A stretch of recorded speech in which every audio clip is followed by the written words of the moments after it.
Hi friends, मैं अभिनव चैतन्य स्वागत करता हूं आपका मिशन मेडिटेशन में।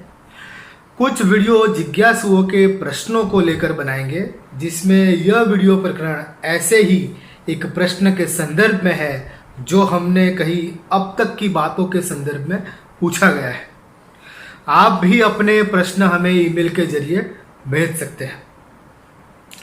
पिछले प्रकरण में हमने हमारी परंपरा और ओशो की धरोहर के बारे में बात की। इस पर ग्रुप में कुछ चर्चा हुई, जिसमें एक मित्र ने सुझाव देते हुए कहा कि उसमें आप दोनों के गुरु स्वभाव स्वामी का अधिक परिचय दिया होता तो अच्छा रहता। इस पर मैं अपनी प्रतिक्रिया स्पष्ट कर देता हूं, जिससे कि इस प्रकार की कोई गलतफहमी ना हो। उनका यह सुझाव गलत है और उस परिचय को सही तरह से नहीं समझा गया, इसका प्रमाण भी है। इससे एक गलत संदेश जाता है। देखिए, पहली बात तो यह है कि स्वामी आनंद स्वभाव जी हमारे गुरु नहीं थे। दूसरी बात यह है कि उन्होंने कभी अपने उस तरह का विशेष परिचय देना उचित नहीं समझा। स्वभाव जी हमेशा ओशोमय रहे। ओशो से अलग उनकी कोई पहचान उन्होंने कभी नहीं रखी। यह कोई गुरु शिष्य परंपरा का विषय नहीं है और ना ही हम ओशो के उत्तराधिकारी हैं।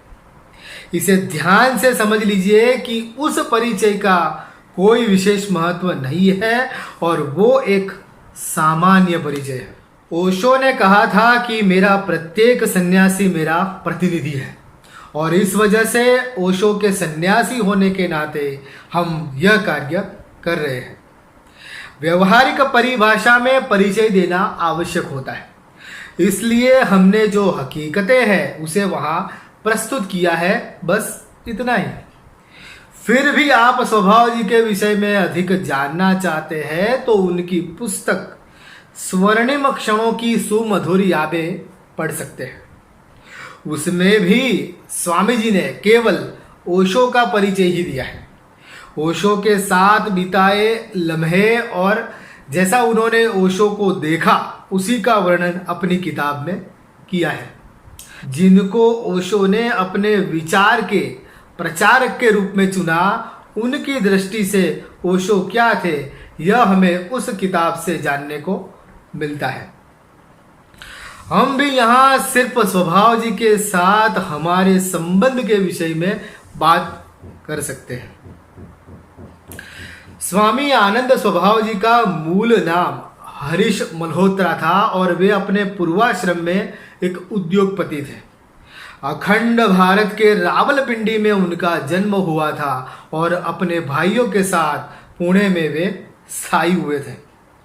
स्वामी बोधि जावेद जी की आयु जब केवल 8 वर्ष की थी, तब उनके पिताजी स्वामी बोधि पुनित, जो स्वयं एक ओशो सन्यासी है, उन्होंने अपने पुत्र को नव सन्यास में दीक्षित करने के लिए सोचा और एक ध्यान शिविर में उन्हें लेकर गए। उस शिविर के संचालक स्वामी आनंद स्वभाव जी थे। यह सन 1990 की बात है, जब ओशो ने देह त्याग किया था। तब शिविर के तीसरे दिन स्वामी बोधि जावेद जी ने संन्यास लिया था। शिविर के दूसरे दिन सुबह स्वभाव जी ने स्वामी बोधि पुनित जी को अपने पुत्र के साथ स्वयं के सम्मुख उपस्थित होने को कहा। शिविर के पहले दिन ध्यान में पूरी तरह डूब जाने और बालक बोधि जावेद की विशिष्ट आंखों को देखकर उन्हें पिताजी के साथ बुलाया गया था, जो कि एक विरल घटना थी। जब पिता पुत्र उनके समक्ष उपस्थित हुए तो उन्होंने बड़े प्यार से बालक को गले लगाते हुए पिता को कहा कि इस बच्चे को पूर्ण स्वतंत्रता दीजिएगा और यह जो भी करे उसमें सहयोग कीजिएगा। उसे रोकना नहीं, वरन अपने तरीके से खिलने देना।